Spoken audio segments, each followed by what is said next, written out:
3 मार्काच्या प्रश्नांची आपण प्रॅक्टिस घेतो आहे. आता हा प्रश्न कसा सोडवायचा तुम्हाला सगळ्यांना माहिती आहे. इलेक्ट्रॉनचं रूपण दिलेलं आहे, त्याच्यावरनं प्रश्न आहेत. अणु अंक विचारले की सरळ टोटल मारायचे. 8 आणि 2 10, 10 आणि 11, इथे 11 लिहिलं बरोबर.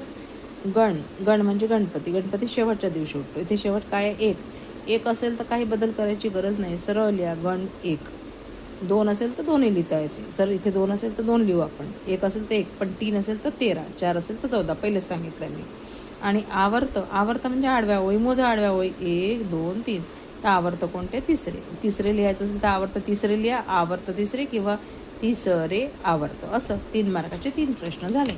आता हा प्रश्न पहा किती सोपा आहे. इथे तुम्हाला काय विचारलेलं आहे की किरण AB, किरण CD आणि किरण GH याचं तुम्हाला हे लिहायचं आहे, नावं लिहायचे आहे. तर समजा ही काचेची चिप आहे, याला आपण घर समजू. आता या घरात येणारा, इकडनं बाहेरून येणारा किरण हा येणारा, याला आपाती म्हणू किरण, ठीक आहे. तो घुसला आतमध्ये, त्याची दिशा बदलली, आतमध्ये घुसला. आता हा जो आतमध्ये घुसला त्याला अपवर्ती किरण म्हणू, आणि जो बाहेर निघाला घरातनं याला निर्गत किरण. तर सरळ सरळ ABच्या समोर तुम्हाला आपाती किरण लिहायचं, CDच्या समोर अपवर्ती किरण लिहायचं, आणि किरण GHच्या समोर तुम्हाला काय लिहावं? निर्गत किरण.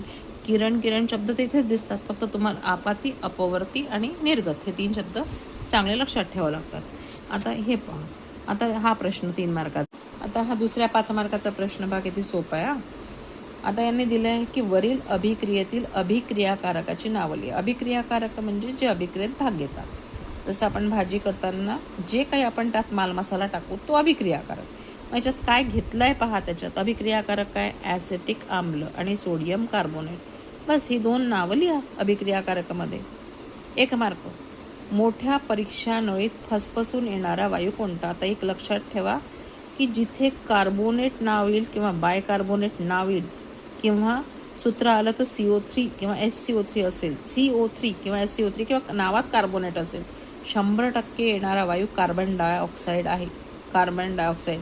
जर तुम्हाला कार्बन डायऑक्साईडचं नाव लिहिता येत नसेल मराठीमध्ये तर CO आणि 2 हे सूत्र लिहून ठेवायचं, वायू. कार्बन डायऑक्साईड वायू. ठीक आहे, 1 मार्क इथे मिळतो. आता तिसरं, चुन्याच्या निवळीच्या रंगात काय बदल होतो? ते एक लक्षात ठेवा की CO2 वायू जेव्हा चुन्याच्या निवळीतून प्रवाहित करतो तेव्हा ती दुधाळ होते. दुधाळ शब्द लिहायचा, दुधाळ किंवा दुधी लिहायचा. वरील प्रयोगात सोडियम कार्बोनेट ऐवजी कोणता रासायनिक पदार्थ वापरला असता त्याप्रमाणेच उत्पादित मिळतील. ते एक लक्षात ठेवा, फक्त सोडियमच्या जागेवर कॅल्शियम नाव टाकून द्या इथे, बाकी कार्बोनेट तसंच राहू द्या, कॅल्शियम कार्बोनेट. ठीक आहे.